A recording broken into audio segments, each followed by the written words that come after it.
Dievs sacīja, šī ir mana derības zīme, ko es celšu starp sevi un jums un ikvienu dzīvu radījumu,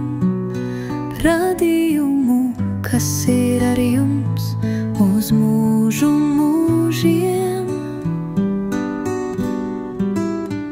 Savu varavīksni es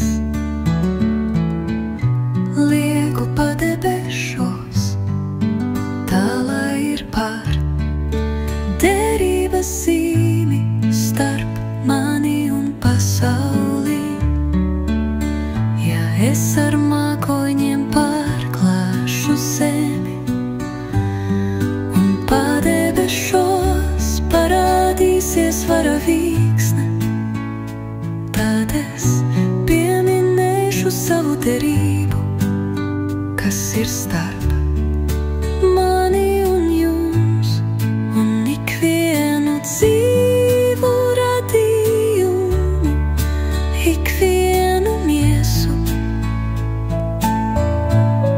Un ūdeņi nekad vairs nekļūs par plūdiem, kas visu radību izdeldēs, kad varavīksne pacelsies mākoņos un es to ieraudzīšu, tad es arī pieminēšu mūžīgo derību starp Dievu un ikvienu dzīvu radījumu, ikvienu miesu, kāda vien ir pasaulē.